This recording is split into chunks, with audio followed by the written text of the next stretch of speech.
Mirëmbrëma dhe mirë se erdhët në Pikë. Shqipëria po përballet me një realitet që nuk mund ta injorojë dot më. Tkurrja e popullatës, sidomos në zonat më periferike. Në këtë situatë rikthehet debati për reformën administrativo-territoriale, 46 bashki sikurse propozon mazhoranca apo rreth 100 të tilla siç kërkon opozita. Kur në të vërtetë problemi nuk është thjesht sa bashki do të ketë Shqipëria në hartë, por sa pranë qytetari do të jetë administrata, sa cilësore do të jenë shërbimet dhe nëse një reformë e re do të frenojë apo do të thellojë shpopullimin. Në të dyja versionet gjen hapësirë për diskutime sepse ulja e numrit do të zmadhojë bashkitë që përkthehet në më shumë para, staf dhe kapacitete, por shërbimi largohet nga periferia dhe ajo që administrata e quan kursim mund të kthehet në kosto për qytetarin, sidomos në skaje. Nga ana tjetër, më shumë bashki nuk do të thotë automatikisht më shumë qeverisje nëse atyre u mungojnë financat, kompetencat dhe kapacitetet reale. Prandaj, debati ndoshta duhet shkojë përtej numrit 46, 61 apo 100. Ajo që duhet të pyesim sot është: apo ndryshojmë vetëm hartën e Shqipërisë, apo po ndërtojmë një model qeverisje që përshtatet një Shqipërie që po ndryshon, po plaket dhe po humbet popullsinë e saj. Që kur e nisa Pikë, kisha për qëllim që brenda një periudhe një mujore të mund të sillnim tek ju atë që doni të dëgjoni, atë që përbën të vërtetën që nuk thuhet lehtësisht kudo. Prandaj dhe qasjet kanë ardhur në këtë formë. Puna ime ka qenë gjithnjë të hulumtoj mes emrash dhe idesh njerëzore për të përcjellë tek ju formën më të mirë të një ngjarje. Këtë gjë do përpiqem të bëj dhe me të ftuarin e radhës, e kam thënë gjithmonë, në çdo program që kam pasur. Kam besuar tek ai që në momentin e parë që e kam parë në politikë. Dhe kur e pash si bashkëkryetar të një komisioni për reformën territoriale, isha i bindur se ky komision të nxirrte një produkt të shëndetshëm dhe të shëndosh për ne, shqiptarët, sidomos atyre të skajeve. Jo shpesh gjen në politik persona që din dhe din ta shprehin atë që din, sepse jemi mësuar më shumë tek ata që s'din dhe bëjnë sikur din. Luciano Boçin kam kënaqësi ta kem sonte për herë të parë në Pikë. Faleminderit që pranuat ftesën. Kënaqësi, falenderoj. Zoti Boçi, ndoshta i keni dëgjuar disa pika të asaj që thot mazhoranca për këtë reformë territoriale. Por unë dua ta nis ndoshta nga ajo që nuk më bënte fare kuptim. Kur zoti Mazniku më tha që në kryesinë e kuvendit, në zyrën e sekretariatit të atij komisioni të përbashkët për reformën, Partia Demokratike nuk ka dorëzuar një draft të saj për reformën e re territoriale. A është e vërtetë kjo? Tani spari Erion duhet dim që komisioni parlamentar ndërtohet për të pasur një produkt të përbashkët konsensual. Për këtë arsye ishte në paritet antarësh dhe në krahasim me komisionin tjetër nuk ishte të drejtën e vetos. Pra qëllimësia ishte mos kishte dy produkte, aq më tepër politike, po të ishin produkt parlamentar unik, konsensual. Për atë që ju shumë mirë e parashtruat, që është një reformë e cila nuk i përket partive politike, Fare. por i përket shtetit, sepse reforma territoriale është mënyra si shteti ushtron në shërbimin e tij ndaj qytetarit, si shpërndahet demokracia dhe si realizohet autonomia vendore. Nëse flasim për qeverisje, qytetarit të parë merr qeverisjen vendore, lokale. Pas edhe impaktin e qeverisjes qendrore. Dhe ajo është më afër, e konceptuar si e tillë, ajo duhet jetë një interes shumë i madh dhe i fort publik. Jo në kot dhe në kushtetut përcaktohet që reforma të tilla duhet të kenë shumicë të cilësuar. Brenda formës votimit dhe në traditën parlamentare, reforma të tilla, krahas reformës zgjedhore, realizohen me komisione bipartizane, me opozitën dhe me majorancën. Në çdo kohë, në një lloj dagorësie përjashto 2014, e cila, do të thënë, krijoi dhe bazën e realizimit të kësaj mënyre që erdhi sot është një imitim i 2014-s, por në një realitet të ri politik edhe me metoda më diabolike, sepse përgjatë këtyre viteve, nëse majoranca ka performuar diçka që e ka arritur në zenit, është pikërisht diabolizmi. Mënyra si të arrijë gjërat, plotsoj interesat, si të godas opozitën, si të mashtroj, si të gënjej, si të shmanget detyrimeve parlamentare siç ishte ky komision. Pra, të rikthehemi tek ajo. As fare nuk ka pas qëllim të kishte dy produkte. Ne kemi pas synim të kishim produktin ton me një numër të caktuar bashkish dhe PS-ja produktin e vet, ne t'ja kundërvinim, se si ishte sfidë numrash. Është sfidë më e gjerë, e thatë shumë mirë. Është decentralizim, është shërbim, është përfaqësim, është llogaridhënie, është demokraci, është autonomi. Bashkë me parimet europiane, qeverisja afër qytetarit, apo elementet e tjerë që japin natyrën e saj. Por edhe nga mënyra si e parashtrojnë tani, por dhe nga mënyra si u nis komisioni, u tregua dhe u dëshmua qartë që ishte një projekt politik nga natyra, se nuk e fshehin tani. I para përgatitur. Unë nuk e kam ngritur sot këtë shqetësim që po bisedojmë bashkë. Patjetër, ju kam ndjekur. Në gjitha takimet, po edhe në intervista, por dhe në takime që nuk janë pjesë e shfaqjes mediatike, me faktorin kryesor që e negocioi këtë reformë. Zoti Mazniku e fsheh këtë element. Faktorin ndërkombëtar, BE-ja, projekti zviceran, ambasada suedis kanë qenë të involvuar dhe jo thjesht me ndihmë ekspertize, me një synim shumë qarë për të realizuar një reformë e cila mund të rezistojë shumë vite, jo 10 vite sa rezistoi kjo, dhe që sjell një impakt pozitiv në mënyrën si performon pushteti lokal dhe si ndikon tek qytetari dhe si frenon atë që ju e thatë depopullimin, shpopullimin dhe si mund të rikthej pjesën tjetër të atyre që kanë ikur. Dhe në gjitha këto takimet shqetësimi im ka qenë ky. Dua që ky komision, ne kemi pranuar si Parti Demokratike, që të jemi pjesë, por që të ketë një produkt konsensual. Se cilit të ra mendimet e veta, cili argumentat, të dëgjojmë publikun, kjo ka qenë më kryesorja.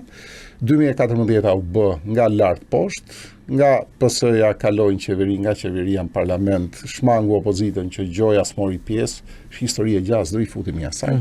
Ka ngelur vetëm ajo që i la fushëlir opozita, që s'është e vërtetë në fakt, dhe e kishim këtë lloj kompleksi, dhe në fakt donim që ne të ishim pjesë dhe donim që kjo reformë të vinte siç nuk u bën 2014, po siç duhet bëhet. Të rregullonte problemet. Nga poshtë të vinte të rregullonte, po të vinte nga opinioni i tyre, se më mirë se e di ai qytetari si shërbet, më mirë se e di ti si shërbesh kjo lagja jote, nuk e di unë që jetoj në një qytet tjetër apo në një vend tjetër, ai që jeton në periferi e di shumë mirë çfarë i mungon, cila është ajo që duhet, si sillet shteti, dhe ne donim që ti dëgjonim të shinim si ishte situata e 2014-s, sepse në projekt kalendar ishte përcaktuar dhe në ecurinë e komisionit, vlerësimi i rat njishit dhe mbi bazën e dështimeve, qofshin dhe të sukseseve ti, të ndërtohet rat dyshi, se duket sikur ka një kompleks kur themi sukses fare, në mënyrë absolute. Por ama duhet pranojmë dështimet, që ku ishin dështimet? Mungesa shërbimeve, mungesa autonomisë financiare, mungesa e drejtës së ushtrimit kompetencave, e ushtrimit funksioneve, ndërhyrjet e forta që bënte pushteti qendror në pushtetin lokal, se i merr kompetencat, nuk i jep financën e duhur, bën sikur do t'i japi autonomi, por i merr parat, nuk i jep rentën minerale apo renta të tjera që mund të ishin benefite për pushtetin lokal, dhe ja pengon. Dhe në këtë dëshirë, në këto dy kolona, gjithmonë unë kam qenë korrekt dhe kam dashur që të marrë edhe një qëndrim të faktorit ndërkombëtar. Dhe gatishmëria atyre, ose dëshira ishte që të kishte konsensus, pak në kështu e konceptonin dhe ata komisionit. Qose ka dy variante, po dy variante. Sepse ata e mësuar me politikë të drejtë. Po me politikë drejtë, po me dy variante, po shumë mirë, domethënë s'kishte komision. Fare bësh me propozim deputetësh, se unë këtë nuk kuptoj. Edhe votoj më mirë. Komisioni pse u bë, pse u konsumua koha, pse u shpenzuan paratë ndërkombëtarëve të qeverisë shqiptare, taksa paguesve shqiptarë, se u paguan ekspert, të tjerë takime që janë investuar, se ato ka shpenzimet e veta. Kur pas ka qenë kaq e thjesht me një propozim në formën e projektligjit, dy anë çojnë dy projektligje, se kështu e dashka në fund fare. Depozitojmë edhe ne zyrtarisht që gjëja e komisioni ka mbaruar, se komisioni se mbaroi punën e tij, dhe politikisht votoi. Po ne doshim konsensus. Komisioni u ndërtuar për konsensus, ndërkombëtarët u investuan për konsensus.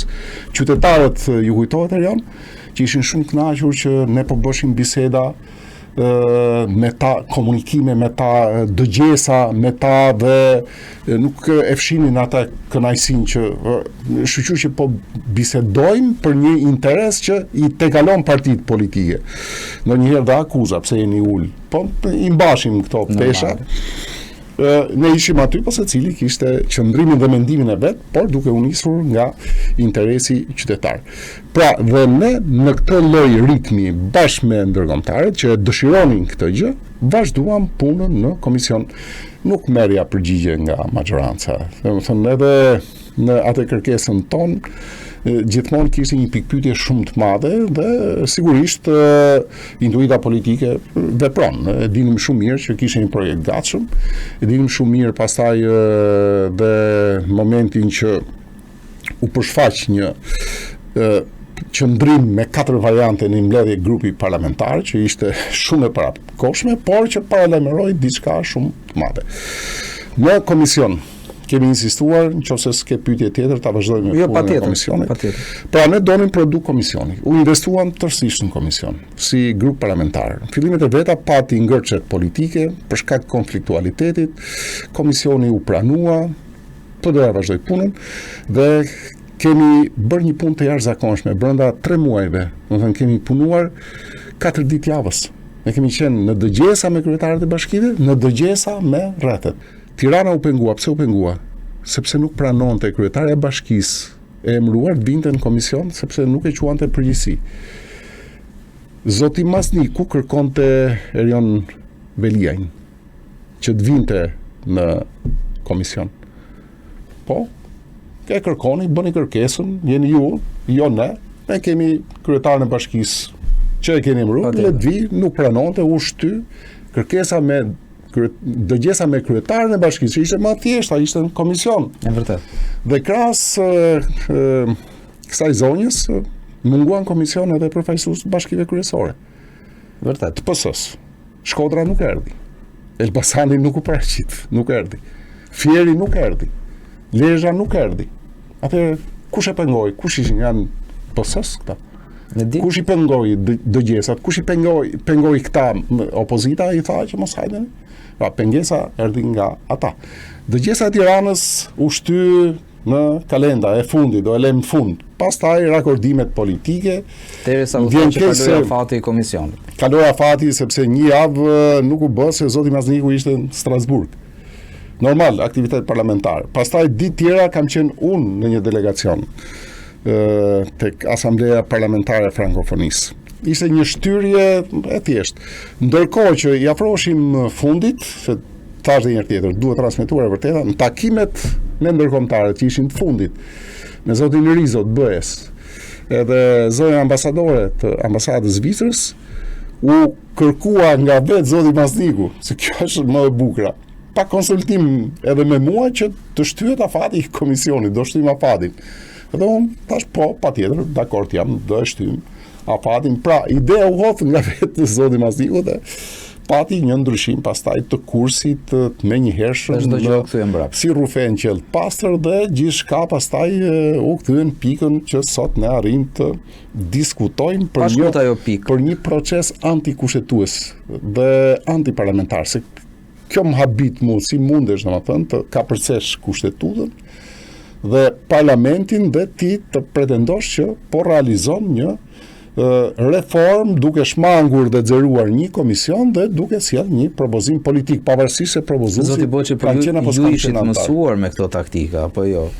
Unë ju kujtoj, në mos gabohet, 15 korrikun e 2021-shit për reformën zgjedhore, ndryshimet e atij viti, që edhe me ndërhyrjen e ambasadës amerikane çdo gjë ishte dakordsuar, kishin rënë dakord të dyja palët për gjithçka që u vendos në pallatin e Kongreseve. Dhe u ndryshua në minutën e fundit. Në momentin e fundit kur erdhi momenti që të ndjes, është 5 qershori kur votua në kuvent, pastaj ishte tjetër gjë. Ju e dinit me kë kishit të bënit. Ishte garant faktori huaj edhe kësaj radhe që ndoshta ishte garant. Dhe si reaguan ata në momentin kur në fund u përballën me këtë që në sekretarinë e kryesisë së kuvendit del vetëm një projekt, kryesia shpërndan vetëm një projekt për konsultim dhe aty nuk është drafti juaj. Jo nuk është drafti jon, sepse ka një gjë, komisioni nuk produktoi gjë.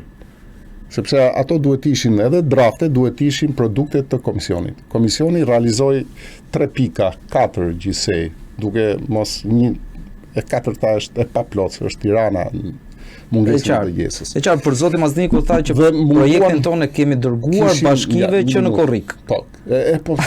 Prandaj po ju them si ngelën ata. S'mundeshin, sepse nga pika 4 ishin dhe 12 pika tjera. Edhe përfshiheshin dëgjesat tematike, ku përfshihen dëgjesat me përfaqësues nga Këshilla Bashkiake, se do të them një gjë që do zoti s'na merr rrjedha bisedës edhe e shmangin, po duhet ta themi se është shumë interesante. Ishin dëgjesat me komunitetet sipas kërkesave, sepse e kishin kërkuar, unë kam paraqitur. Ishte kontakti me ndërkombëtarët, ishte parashikuar një konferencë e madhe me përfaqësues edhe nga Kongresi i Autoriteteve Vendore dhe organizata të tjera të interesuara për pushtetin lokal. Dhe sigurisht ishte parashikuar dhe konsulenca juridike, debate me ekspertët tonat brenda komisionit për të debatuar edhe variantet, që të arrijmë këto variantet. Nuk kanë debatuar, s'ka pas variantet. Ekspertët duhet punonin bashkë, ekspertët vërtet. Ekspertët janë apolitik. Ata janë lidhur me politikën apo me lobën. Janë ekspertë, se ndryshe quheshin politikanë që kanë kostume eksperti. Dhe nuk pati një ndërveprim. Dhe çuditërisht ku doli ky produkt. Ai tha ekspertët tanë, po jo më zotëri, kur bën komisionin ekspertët me propozime nga dyja krahët, po janë ekspertë. Ata regjistrohen në momentin që nis punën komisioni. Nis puna dhe paralelisht projekti zviceran kishte pajtuar ekspertët e vet që realizuan një produkt. Dhe ai produkt nuk është diskutuar. As ai produkt. Asnjë. Kemi produkte nga ISP-ja të ardhura në emailin zyrtar të komisionit, nga organizatat që merren me bashkitë që duhen diskutuar, sjellin variantet e tyre ato, si arrihet decentralizimi. Janë njerëz specialistë që komisioni politik duhet i merrte në shqyrtim dhe të konkludonte. Se unë mund të them një numër X bashkish, po do ngjoj edhe argumentat e shoqatave të bashkive, edhe të organizatave të ISP-s që kanë bërë një punë të jashtëzakonshme, se nëse ka pas një konferencë të mirë të parë, ajo ka qenë. Edhe ishte shumë orientuese, ku që në të parë unë kam shprehur këto lloj shqetësimesh, që ka një projekt gatshëm që do përsëritet 2014, se kam në memoriat e fjalën që kam mbajtur dhe kjo ndodhi. Dhe ne nuk i realizuam këto pika, ne ishim ke pika 4. Dhe s'mund të ketë produkt. Pra, produkti që është sjell në kryesinë e kuvendit ishte para se të krijohej komisioni. Po, është politik. Ishte ai variant, ato 4 variante që dolën aty. Gjatë gjithë kohës u mbajt ligjërimin në lartësinë që s'kemi punë me hartën, kemi punë me decentralizimin, me anën e autonomisë fiskale, kapacitetet administrative. Natyrale, problemi që dolën edhe nga dëgjesat. Dëgjesat kanë qenë shumë sinqerta për ato që morën pjesë. Kam pasur rastin të ndjek disa prej tyre. Të zgjeroheshin, edhe publiket unë do i quaja akoma më të mira. Prandaj produkti është komplet politik dhe rruga që është ndjekur ka dyja, se dalin ka i produkt që thatë në kryesinë e kuvendit. Është antikushtetues dhe antiligjor parlamentar. Antikushtetues sepse është në 108.2 kushtetutës, që thotë që një produkt duhet jetë i para konsultuar nga komunitetet që psojnë pasojën. Bashkim apo ndarje. Duhet marrë mendimin tyre dhe duhet jetë i bashkangjitur dhe të dorëzohet. Është taksative kushtetuta në këtë pikë. Nuk mund të ketë post konsultime.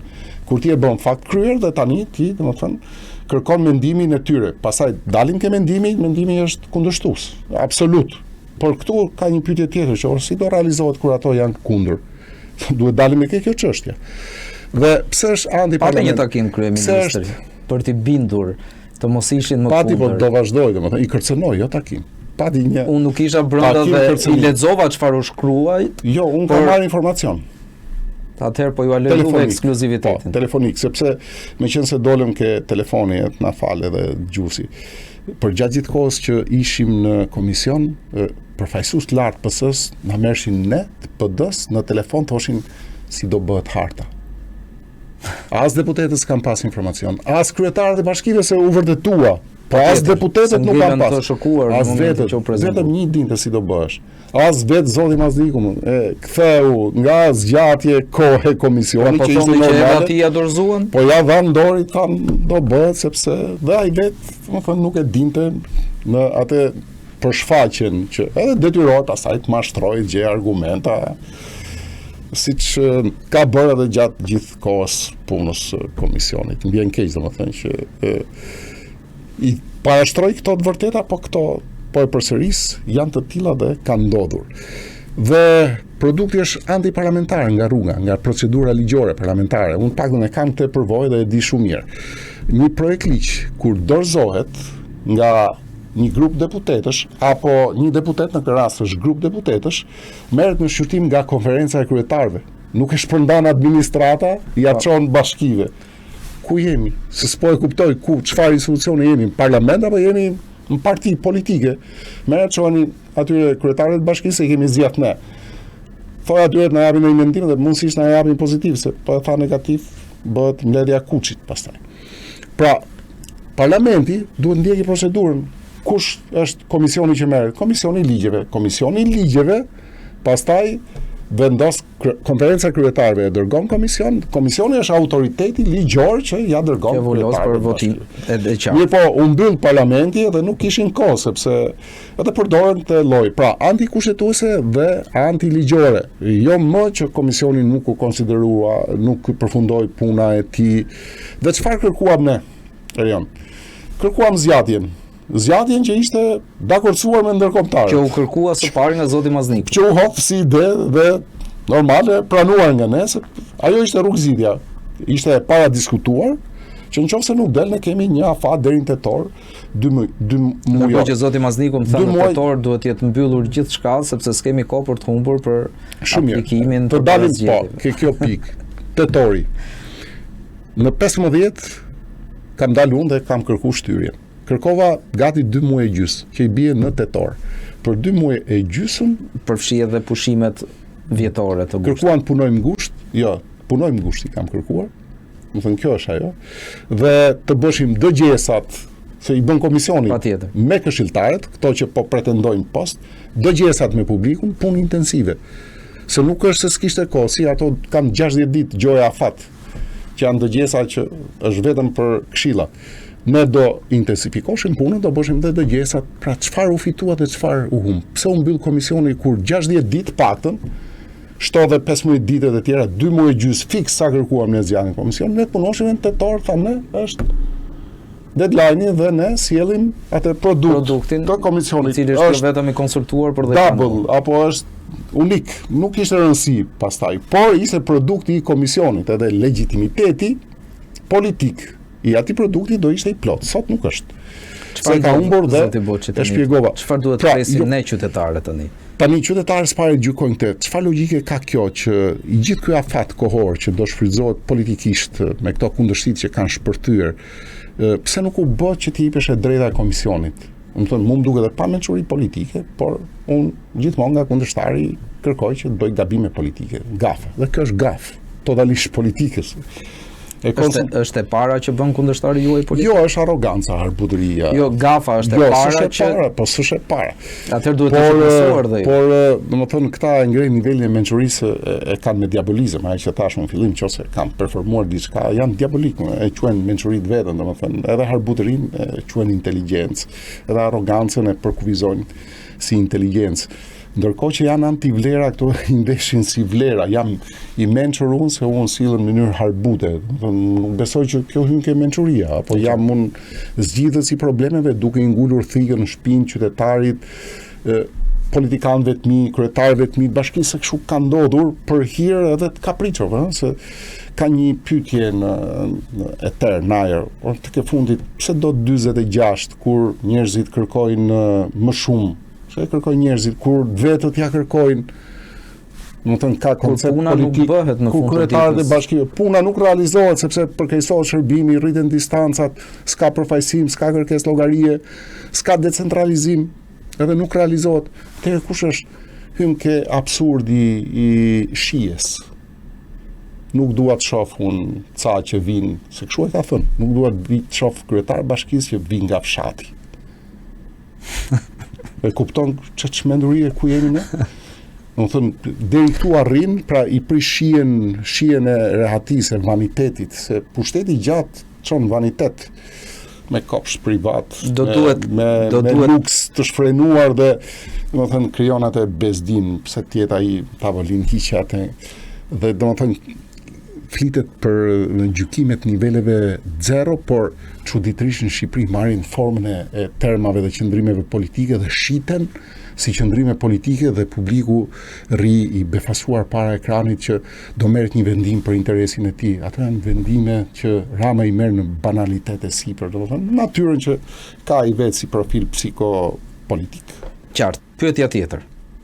Çfarë ndodh tani e tutje? Cili është qëndrimi juaj? U dorëzuat apo bëhet betejë parlamentare? Beteja parlamentare është betejë votash në fund. Është betejë komunikuese, po është betejë komunikuese. Duhet vazhdoj komunikimi, po, patjetër, në gjitha nivelet. Por ata e kanë votat, zoti Boçi. Sigurisht, po kanë votat. Ata do e çojnë në parlament. Po, e kanë çuar në rrugë jo drejt ligjore, antikushtetuese, do e çojnë për votim, nuk pyesin, kanë parlamentin, kanë pushtetin, siç kanë bërë me komisionet hetimore, siç kanë bërë me kërkesat për mocion, me debat për shumë gjëra, domethënë parlamenti është një aneks i qeverisë dhe atje kanë dhe ushtarin e vet, i cili na vonoi dëgjesën e Korçës jatë 4 javë, se nuk ishte prezent, se ishte vazhdimisht në avion dhe ai duhesh të ishte prezent ai dhe ne me mirë besim pranoshim shtyrjen. Është ke justifikime dhe më pashme. Kemi pranuar. Dhe jemi dorëzuar. Jo, nuk jemi dorëzuar. Ne kemi paraqitur projektin ton për 100 bashkish. Dhe kur e them këtë projekt, flas në formën politike që flet PS-ja sepse është e detyrueshme. Në fakt nuk duhet të flisja kështu. Janë qytetarët që e kanë kërkuar, nuk është PD-ja. Se janë bërë me konsulencë qytetarët plot, PD-ja vetë kanë ndërtuar në faqen web për reformën, ka bërë një sondazh për të mbledhur gjithashtu edhe ka marrë mendimet përfaqësuesit politik PD-s ndryshe nga ata të PS-s që nuk kishin informacion, kanë pasur kontakte të vazhdueshme, konsulenca, jo vetëm në nivel politik strukturave, në nivel edhe të opinioneve të qytetarëve, edhe të kërkesave të tyre, edhe të pasurimit një realiteti që ekziston, që janë dhe shifrat pakundërshtueshme. Ka zona që janë shpopulluar dhe duhet një qëndrim. Dhe të përfaqësuesi politike ka përgjegjësi duke biseduar me njerëzit. Dhe krahas kësaj, mos harroni që ne morëm shumë opinione, që njerëzit shpopullimin ja dedikonin mungesës shërbimeve, mungesës cilësisë arsimit, të shëndetësisë, mungesës urbanizimit, mungesës investimeve, zhvillimit një trajtshëm ekonomik, mungesës përfaqësimit, mungesës llogaridhënies. Dhe gjitha këto ne na çuan tek ai projekt krahas punës e ekspertëve që kanë bërë një punë të jashtëzakonshme. Dhe puna ka konkluduar dhe është një punë që unë e kam thënë, është një punë e hapur në kuptimin jo e dorëzuar në parlament sepse do legjitimonte projektin e tyre, ato thonë ju keni dhe në opinion e shisnin si e shisnin. Dhe kemi thënë shumë qartë, ky është një projekt që ka nevojë për konsulencë. Sepse është ajo shifra. Po mund të jenë 100, mund të jenë 102. Mund të ketë dhe kërkesa për shtesë, mund të ketë dhe kërkesa për reduktim. Kështu që ne jemi të hapur të bëjmë takimet, ka zona që e mendojnë që identiteti i tyre historik, vazhdimësia e zhvillimit ekonomik territorial bën që të jetë më mirë me një territor ose të jetë veçmas. Të ndahen se bashkimet që kanë ndodhur janë çuditshme, s'ka lidhje Librazhi me Prensin, se duket sikur janë në një Italinë, s'ka lidhje Cerriku me Elbasanin. S'ka lidhje ose një zonë me Malia me Tepelenën, kanë identitetet e tyre, kanë profilet e tyre ekonomike edhe largësitë pastaj shërbimet që janë të përbashkëta identitare. Pra, ky projekt i joni është një projekt që buron nga një punë e mirë, nga një konsulencë gjërë, jo i paravendosur, qose na keni ndjekur, ne gjithmonë kemi thënë, jemi midis një numri X dhe Y. Pra, edhe 120 kemi thënë dhe 95, duke respektuar dhe punën e bërë në Komisionin e 2022-shit. Doli me variant për 95 bashki nga PD-ja. Por gjithmonë duke shtrirë konsulencën dhe duke shtrirë edhe punën e ekspertëve. Dhe unë them që ky është një projekt optimal. I mirë pranuar. Ka vende që mund të korrigjohet. Patjetër. Prandaj duhesh konsensus. Erion. Dhe të shijeshin ku duhet ndërhyrë apo ku jo. Dhe krahas kësaj, në projektin ton, ne i japim vlerë nivelit 2 të qeverisjes, që sot nuk u prek me dorë, që është, ndikon drejt për drejt në performancën e bashkive, që është niveli i qarkut ose i rajoneve, niveli i 2. Dhe qarkut, që sot ekziston vetëm formalisht, vetëm si koncept politik dhe administrativ, t'i jepshin kompetenca administrative dhe financiare. Kompetenca që mbulonin planifikimin urban, që mbulonin mbetjet, që mbulonin menaxhimin e ujrave ose diçka tjetër. Të treja këto i ka qeveria qendrore sot. Ju a merr pushtetit lokal. Ne kërkojmë që nga qeveria, nga ministrit, t'i kalojnë të ndërhyshim dhe nga ana ligjore, se kemi propozime ligjore, se ligjet që ka propozuar Rama godasin ligjin themeltar të pushtetit vendor, organik. Ligjet sektoriale për pyjet, se ka bërë një, domethënë, merr menaxhimi pyjeve me agjenci, menaxhimi mbetjeve me agjenci shtetërore. Menaxhimi i territorit dihet, domethënë ka KKRT-ja, ka vetë Rama në dorë, domethënë ka autoritetin që mbi 5 kate në vende caktuara, mbi 7 kate vendos ai. Po, patjetër. Nuk vendos kusht tjetër. Dhe në këtë harmonizim këto mbulonin edhe çështja e qarqeve dhe çështjen e kapaciteteve administrative, pra arkitektin, inxhinierin që i mungon bashkisë vogël, dhe i le ato kompetenca që ajo mund t'i ketë. Ndërkohë që e stimulon dhe nga ana autonomisë financiare. Jo 1% e PBB-s për bashkitë. Më shumë 2% dhe të ndahet në bazë kritereve tjera, lartësia, barfëria, se do e një trajtësosh edhe shërbimin, por edhe zhvillimin ekonomik.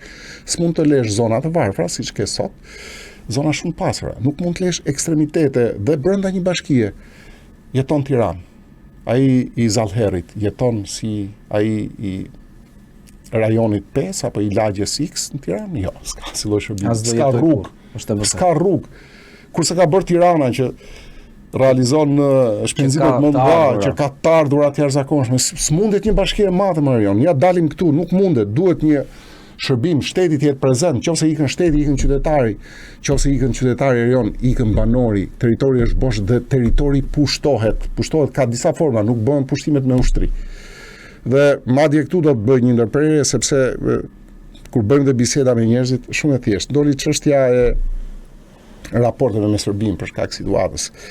Dhe gjithmonë ka ekzistuar ajo lufta e historike, kush janë autokton, shqiptarët apo serbët. Serbët kanë akademinë e tyre dhe kanë investuar. Normal që janë shqiptarët. Normal që në një moment caktuar ka ardhur një popullsi në një territor dhe sot ajo popullsi pretendon që është autoktone në raport me ne që kemi qenë shekuj e shekuj. Sepse është çështja se si një pyetje shumë thjesht, nëse ne zbrazim territorin sot ne që kemi përgjegjësi, se një nga elementet e sigurisë kombëtare është që të lesh një atë të jetueshëm për brezat, është elementi kryesor. Nëse ne e zbrazim dhe e mbushim me 40.000 që vinë nga një kontinent tjetër. Dhe ato 40.000 pas 100 vitesh bëhen 1 milion. Do pretendojnë ato që janë autokton? Thjesht, duke pa një vizë historike. Ajo që ndodh sot në Itali, zoti Buçi, ku indianët, pakistanezët kanë krijuar komunitetet e tyre dhe nuk njësohen kurrë me kulturën italiane. Pushtimet e buta, këto janë pushtimet e buta. Por që pushtimet e buta janë një administrim i vështirë, jo vetëm në nivel lokal, por edhe qendror pastaj, prandaj ju përmenda Italinë sepse i kam parë nga afër se me çfarë po përballen sot. Unë doja të merrja atë shembull, mora një shembull shumë historik i aktualizuar dhe që na ka krijuar një problemi më i madh kombëtar joni ky ka qenë. Është fillimi sot, sepse siç e diskutoni ju edhe mes qytetarëve të thjesht ekzistojnë këto lloj pikpyetjesh, por meqense jemi ende në fillime tani, na duket çdo gjë e pamëkat edhe e padëmshme. Duket e pafajshme. Por edhe Italia kështu mendoi në fillim duke hapur portat se po ndihmonte, sigurisht se na ndihmoi ne shqiptarët që ishin për te detit, por shqiptarët sot janë shembull në Itali sepse e shohin veten si italianë dhe nuk e shohin si shqiptarë. Apo janë integruar, se janë evropianë. Po flasim ndërkohë që ka kultura që nuk janë integruar dhe janë problem për të gjitha standardet e jetës. Janë shumë diferente nga kultura jonë, e të jetuarit, e të konceptuarit, edhe të elementeve tjera. Kjo është e ardhmja e Shqipërisë. Dhe jo, po duket qartazi që këtu ka diçka që nuk shkon. Dhe synimi ynë ka qenë pikërisht ky, që çojmë, domethënë, shtetin në territor. Pra, ky propozim duhet të jetë, duhet të vazhdojë dhe në fakt çfarë pretendojmë tjetër, që t'i rikthehemi asaj pyetjes që duhet japim një përgjigje. Kemi shpresa tek reagimi ndërkombëtar? Po, unë kam. Domethënë, sepse janë ndjerë befasuar, janë anashkaluan pak, çuditur nga reagimi dhe mënyra si veproi PSF-ja me reformën, si çoi projektin e saj, si mbylli komisionin dhe ndërpreu, dhe kam përfituar dhe nga një element që është shumë interesant, nuk është në media, por që duhet transmetuar, dhe është hera parë që po them. Është një situatë, domethënë, konvencionale, në fakt, e krijuar rastësisht, por që këta me diabolismin e tyre e kanë shfrytzuar në mënyrë shumë brillante.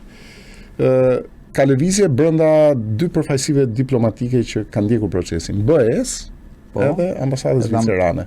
Të dy lëvizin, edhe ambasadës zvicerane mbaron mandati në gusht dhe zëvendësohet sa të vijë ambasadori i ri, sa të njihet me duhet kohë ende që ky komision të rifilloj punën. Dhe sa të njihet, sa të ashtu e kanë shfrytzuar edhe këtë element. Sepse ata janë investitorë dhe patjetër që duhet të japin. Investitorë që duan produktin. A thon ata që kemi investuar reformën në drejtësi dhe duan produkt?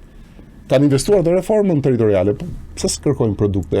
Ja lejnë produktin PS-s, sepse është shfrytzuar edhe ky element. Pra dalim tek ajo, kam shpresë, po krahas BE-s edhe sigurisht ambasadave të tjera të angazhuara sipas projekteve të tyre, domethënë edhe tek aleati kryesor strategjik, edhe ke SBA kemi besim plot, ne kemi qenë komunikim edhe përgjatë kohës, kemi parashtruar.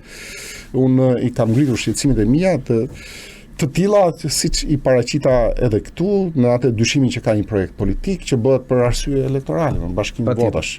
Patjetër. Me qëllim që mos merret Prenjasi, me qëllim që mos merret Beçi, me qëllim që mos merret Memaliaj, me qëllim që të rrezikohet Kavaja. Fusharzi me më qartë, Fusharzi me Pugën bëhet një, ketë një rrezik, mos ketë dy rrezike. Por zoti Monspau thotë që nuk është ky qëllimi. Dhe është ish kolegu juaj. Po. Shumë kush u çudit nga reagimet e tij gjatë muajve të fundit, qoftë për protestën, qoftë edhe për reformën territoriale. Tani kur largohesh, nga fusha e luftës, edhe nuk ndjen erën e gjakut luftës, fillon dhe bën gabime në perceptimin e luftës. Të duket sikur dhe lufta pastaj është pushim veror në breg të detit. Kështu që mund të thuash çfarë do lloj gjëre që dihen mendja jo, nuk jam dakord. Më dolet vetë në shteg kur thoni kur largohesh, zoti Boçi. Sepse unë duhet të ndalem pak tani tek ju, PD. Po, gjithu e kam qefin e lem për më funder. Jo, nuk kam asnjëherë me ju, ta sulmoj, përkundrazi, do doja shumë që Partia Demokratike të kishte mësuar më tepër nga zhvillimet, nga protestat, qofshin ato edhe të organizuara, le t'i marrim të gjitha të mirëqëna. Qofshin edhe të financuara nga Irani, nga Rusia, siç thot kryeministri, le t'i japim të drejtë gjithkujt. Por në këto momente ne qytetarët, ne votuesit që do dalim prapë përpara jush dhe t'ju japim ose mos t'ju japim votën, prisnim që ju të përshtateshit disi me atë që kërkonte një përfaqësi e jona. Nëse unë isha në atë bulevard dhe kërkoja personalisht gjithashtu. Ju, reflektuat në uljen e moshës mesatare. Por, unë nuk dua të quaj të marr antarësinë e Partisë Demokratike, e cila nuk pati nuhatin e duhur të votoj ekspertizën mbi dashamirësinë. Kështu që unë nga ju e dua një përgjigje. Ju ikët apo u sakrifikuat? Jo, as Ika, as u sakrifikova, unë jam aty, edhe kam një rol shumë të rëndësishëm, rol që vjen nga përvoja ime politike si deputet, shumë i rëndësishëm roli i deputetit, si drejtuesi i Komisionit të Arsimit, edhe si drejtues politik. Pra, më thënë, nuk është se... Jo, këto janë ju në marrëdhënie me shtetin. Jo, në marrëdhënie me politikën. Patjetër, po kjo është marrëdhënie me PD-n. Politika fillon brenda së listë ndërkohë. Po dakord, unë jam ky. Dakord, ishte një garë, garat o fitohen o humben. Dakord, atëherë bie pastaj, më thënë, të dalim si votohet, votimi ka shumë aspekte. Më thënë, ka element të ndryshëm dhe nuk mund ta vendosësh në një shablon që votuan këtë apo votuan atë. Ka shumë këndvështrime. Mos harrojmë një element, sepse koha bën veten dhe do të thënë të bën më të urtë në kuptimin e logjikës, jo të urtë në kuptimin e mos reagimit. Të logjikës ka pas një presion janë vazhdueshëm, ju e thatë pak për PD-n që është paksa me mosh, më thënë të madhe, ka përfaqësues dhe ideja se vetëm këtu në Shqipëri përvoja është negative, përvoja në çdo vend është pozitive. Jo, nuk besoj që ke qenë gazetar më i mirë para disa vitesh se sa je tash. Se përvoja është ndoshta isha më i sinqert para disa vitesh. Edhe politika kam përshtypjen ka rënë të njëjtën lloj. Ka nevojë për sinqeritet. Dhe ka një logjik, ka pas një presion publik ndaj PD-s, apo jo? Është vërtet? Patjetër që po unë ja thash që në fillim. Edhe mediatik. Jo vetëm mediatik, edhe ndërkombëtar. Edhe ndërkombëtar.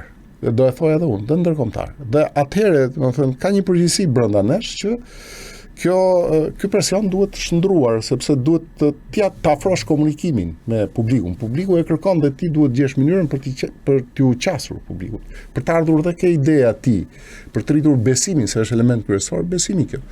Dhe jo në kod ku vendi përsaktoi ripërtëritje. U bë, do të thënë, një rifreskim i Këshillit Kombëtar, si ishte Këshilli Kombëtar që votoi, jo antarësia PD-s, ta ndajmë, antarësia është një antar një vot. Në rastin e 9 kryetarëve është Këshilli Kombëtar ai që voton, që edhe ajo është trup elitar e zgjedhur. Patjetër. Pra është edhe ajo që ka një mendim, do të thënë, politik temi elitar, gjykim politik të fortë. Dhe në këtë pikë, domethënë, po ta shohësh nga këndvështrimi jo personal, i duhesh PD-s që të krijonte një pamje sipas asaj që kërkon publiku, që kërkon media, që kërkon ndërkombëtarët. Dhe sigurisht, domethënë, pa humbur pjesën e përvojës vet brezit që ka një përvojë politike, që ka bërë betejat e veta politike, që i kanë ardhur, që nuk mund të themi që s'ka pasur sukses, sepse suksesi është rrëmbyer gjithmonë. Por që ka dhe, domethënë, arsye subjektive të punës jo të mirë për suksesin, se mund të ishte më i vogël, më i madh. Dhe në këtë rast, domethënë, unë gjykoj që PD-ja arriti që ta krijojë këtë lloj panorame të një partie që rinovohet, që fton, që është e hapur, se vazhdimisht na thoshin një të mbyllur, na thoshin më në studio. Ju nuk pranoni, domethënë, kaq vite, sepse thash edhe një herë, përvoja këtu që ne quhet negativitet, është shumë e çuditshme. Ndërkohë që në politikë është shumë e rëndësishme të kesh përvojë politike. Ndoshta kryeministri na ka mësuar me tjetër retorik zoti Boçi. Ndoshta kur ai solli emra të rinj, ju ishit të parët, jo ju personalisht demokratët, ishit të parët që akuzuat kryeministrin se ai po përzgjidhte ushtar dhe jo se po sillte emra të rinj. Jo, ka një gjë, domethënë, Dhe unë vërtet kam mbaruar ekonomikun. Nuk kam qenë ekselent në matematikë, 7 e mora në fund të ditës, por vargjet numerike i mbaj mend ende sot e kësaj dite. Dhe e di vazhdimsinë. Nëse të gjitha instancat ndryshohen dhe sekretari nuk ndryshohet, kjo mua nuk më bën kuptimin e duhur. Sepse nëse donim freskimin dhe sot Sajmir Korreshi po bën atë që po bën, dhe ka atë mbështetje që ka, natyrshëm pyes, thjeshtimi në vargjet numerike nuk funksionoi sa duhet tek shumatori? Jo, formatimi, jo, Gjo Luciano. Unë thash, shqyr zotit e kam përvojën politike dhe mbi bazën e saj edhe konkludoj shpesh, partia nuk është sekretari i përgjithshëm. Vetëm. Përkundrazi, unë doqa rrjedhën e votimeve. Që, domethënë, ripërtëritja duhet të barazu me ndrimin e sekretarit. Nuk është as nën kryetari dhe unë nuk thash që u ripërtëri sepse u ndryshova unë. Nuk e thash. Edhe e them unë. Unë thash Këshilli Kombëtar, që u futën 3, kryesia PD-s, kjo është ripërtëritja. Pastaj ne ishim në gara. Ka gara në cilat edhe mund dalësh me sukses. Mund të humbasësh dhe për një rastësi jo të bukur. Ju keni bërë një garë vetëm me një kandidat. Domethënë, në qoftë se i quajmë garë, pastaj nuk hyte ajo sepse ishte kapitulli. Po flasim për këtë. Ajo është një antar një vot. Garat me një kandidat në një antar një vot ta garantoj Erion, nuk e them për qëndrim të mirë politik, janë garat më të vështira njeriu. Se kur ke kundërshtarin ti, domethënë, edhe ballafaqohesh. Krahasimi është forma e parë e ballafaqimit konkludive që nxjerr çdo njeri. Ballafaqon 2 dhe prapë ti e votën. Kur je vetëm me këto të krahasoj ty, shumë e vështirë ta motivosh që ai të vijë të votojë. Janë gara më të vështira ato, mos i quajmë. Ne mund t'i fusim në interpretime. Kam qenë i vëmendshëm në histori dhe zgjedhjet në Vlorë për pjesëmarrjen. Unë mendoj që gara e fundit në parti me një tek kandidat ka qenë gara më e vështirë e jetës. Sepse nuk kur unë bëj krahasimin, unë jam ky 1 2 3, Erioni është shumë i mirë, po i mungon 1 2 3. Atëherë unë prevaloj dhe jam më i prirur të besoj që do marr votën. Kur je vetëm sfida është më e keqe. Dalim ke kjo jona, pra, nuk mund ta themi sekretari ka rolin e vet. Sekretari është një figurë shumë organizative, nuk është ai që i jep konturin, kuadratin, kornizën politike partisë. Por është gjithmonë underground. Merr goditje, ndërton raporte, prish raporte. Se janë mënyrat e organizimit dhe këto bëjnë pastaj që opinioni të spinohet, të dalin pakënaqësitë nga zyra dalin në fush, nga fusha dalin media, nga media. Ne nuk kemi të kënaqur as në dasmë, jo më në një parti politik. Po, aq më tepër. Dhe në këtë rast, domethënë, nuk mund ta barazoj. Ishte garë, u vendos nga Këshilli Kombëtar. Mos harrojmë që, domethënë, edhe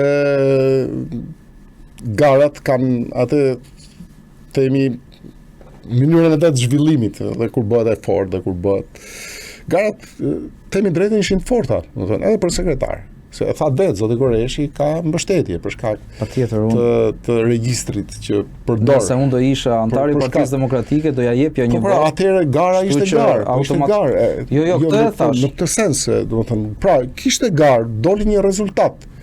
Tani tash dhe një herë ripërtëritje nuk do të thotë që hajtë heqim gjithë. Atëherë domethënë do bishin ajo do ishte përjashtim. Bishin sirenat e alarmit. Ajo do ishte përjashtim dhe jo shkrirje sikur sa thot zoti Mazniku. Pra duhet le ai amam se ai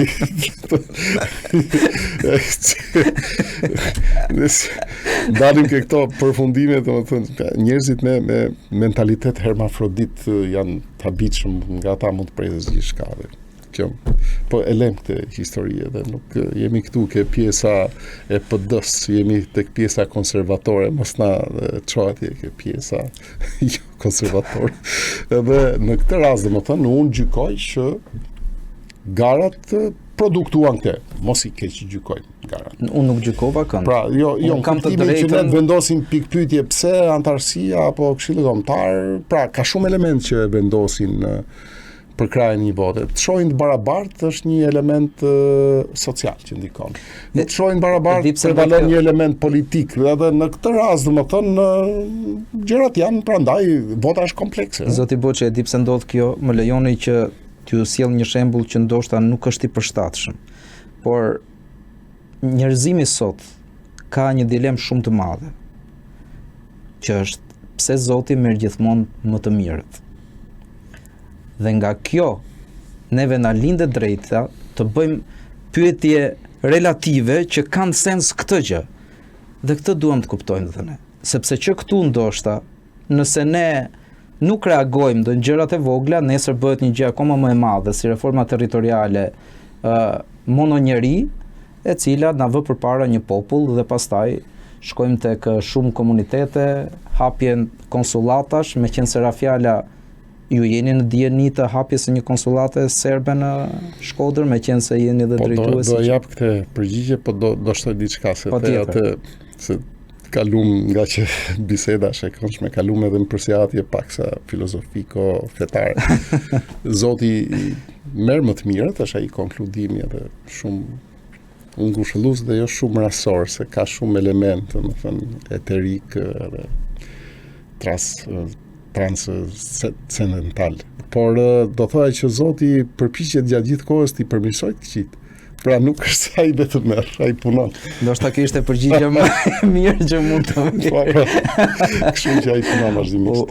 Tani pjesa tjetër e konsullatës. Po jam prononcuar dhe për këtë normal që kam dieni, sepse lidhet edhe është interes kombëtar në radhë parë. Pastaj lidhet edhe me Shkodrën. Në atë mendimin tim, unë nuk jam marrë me diplomaci. Kam parë në aspektin politik edhe në aspektin interesi intelektual. Diplomacia si vepron, gjua e saj dyfisht gjithmonë. Dhe mbi bazën e kësaj një arsyetim shumë thjesht, jashtë atyre qëndrime të forta politike. Ku ndërtohet dhe si ndërtohet një konsullat? Sepse ka një logjik, kur ka një komunitet cilësor, numerik, të një vendi caktuar në një territor caktuar. Kemi konsullat Milano. Kush është arsye? Ka shumë shqiptar. Ka shqiptar. Dhe rrethon shumë krahina apo qytete tjera që kanë qendrën e tyre në Milano, apo jo. Apo konsullat në një vend tjetër, dhe kjo është logjika. Pra që luan një rol ndërlidhës ndërmjet komunitetit dhe shtetit përkatësisë nacionale, kombëtare që ato kanë. Në Shkodër, sepse në Serbi, në Bujanoc, apo ku do ndërtohet konsullata, ka logjikë, është krahinë shqiptare. Po edhe ato me adresat pasivizuara dhe dim shumë mirë se çfarë ndodh. Dhe konsullatat nuk mund vendosen në vende ku ka kundërshti. Do të thënë lëvizin konsullatat. Madje është strategji e çdo shteti, nuk mund ta vendosin në një vend ku ka mos dëshirë për praninë e saj. Duhet marr masat.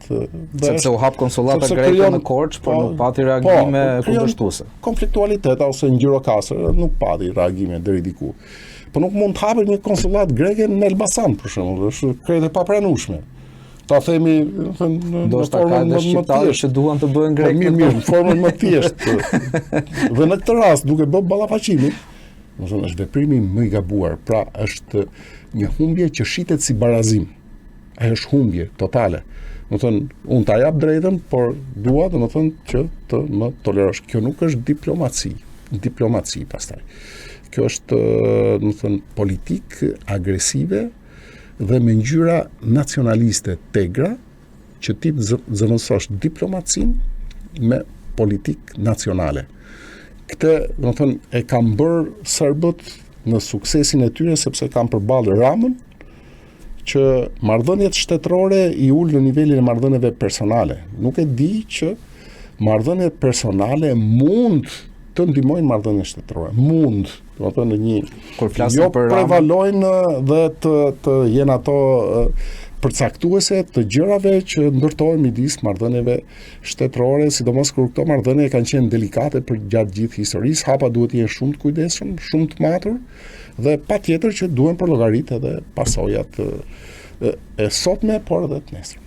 Do të bëj që ishte një kënaqësi e madhe që ju kisha sot këtu, dhe një gjë mund ta them me siguri. Belind Këlliçi e ka pasur të vështirë shumë të fitoj zemrat e atyre që votuan përballë jush. Por ja arriti. Dhe unë e pranoj përgjigjen tuaj për gjithçka që thatë. Faleminderit edhe një herë që ishte. Faleminderit edhe ju. Qëndroni me ne, pasi vetëm pas pak do të shohim protestën në bulevardin e Tiranës, në syrin e atyre që vinë nga jashtë dhe si na gjykojnë neve që ndonë se banojmë fare pranë bulevardit, zgjedhim të rrim kafeneve apo ta shohim protestën nga ekrani. Na ndiqni.